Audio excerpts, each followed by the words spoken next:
आज के पंजाब के अमृतसर क्षेत्र के आसपास चमरी नाम का एक गांव है।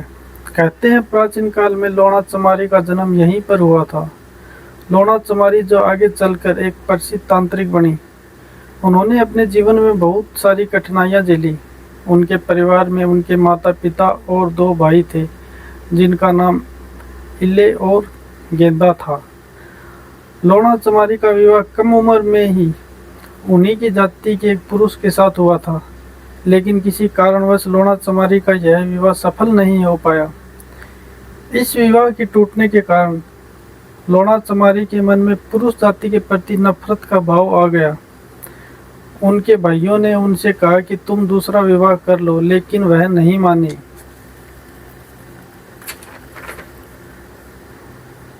वैसे तो लोणा चमारी कई प्रकार की हैं। एक काशी की लोणा चमारी जो बाबा रविदास की पत्नी मानी जाती हैं, और दूसरी एक लोणा चमारी राजस्थान की गोगा जागीर के यहाँ दासी का काम करती थी।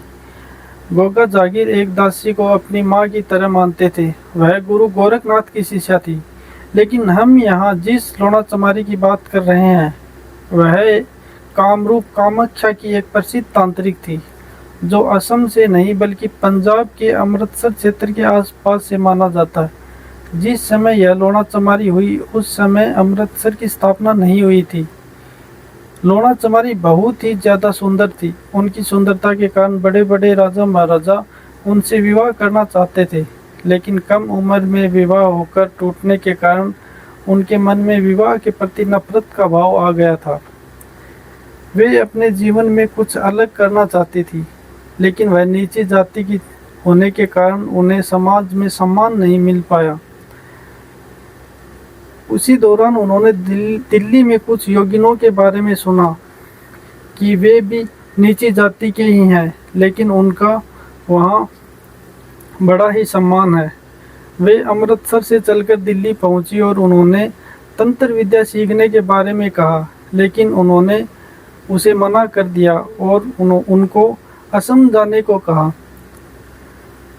जब आप वहां असम जाएंगे तो आपको वहां सिद्धि प्राप्त होगी।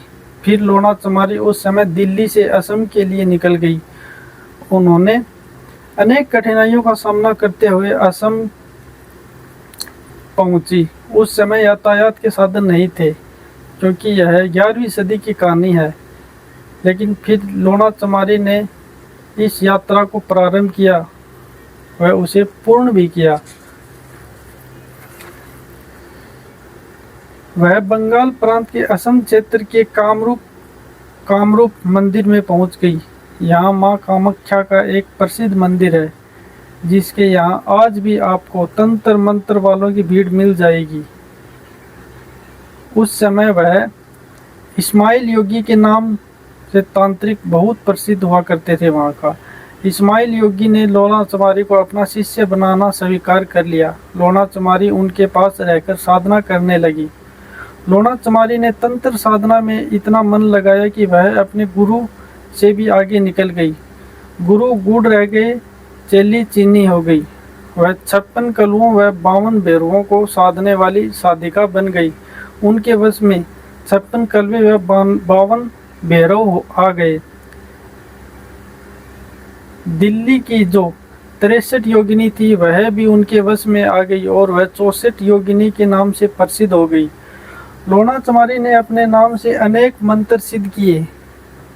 उन सब मंत्रों में जहाँ भी लोणा चमारी की दुहाई दी जाती है, वे मंत्र अपने आप ही जागृत हो जाते हैं। ऐसा माना जाता है कि उन्होंने तंत्र मंत्र के बल पर अपनी उम्र को रोक लिया था। वह बहुत समय तक युवा रही। उनकी सुंदरता के कारण बहुत से राजा उन्हें रानी बनाने का प्रस्ताव रखा, लेकिन लोणा चमारी इस राजा रानी के खेल से बहुत ऊपर उठ आ चुकी थी। कहते हैं कि लोणा चमारी आज भी जिंदा है, लेकिन अब वह केवल अपने साधकों को दर्शन देती है। आम मनुष्य को वह दर्शन नहीं देती। लोणा चमारी का जिक्र पद्मावत, जो कि मलिक मोहम्मद जायसी का एक ग्रंथ है, उसमें भी मिलता है। इसके अलावा लोणा चमारी का जिक्र बहुत सी किताबों व तंत्र विद्या में मिलता है। दोस्तों ये थी लोना चमारी की कहानी। आपको कैसी लगी कृपया कमेंट करके बताएं व हमारा चैनल को सब्सक्राइब करें।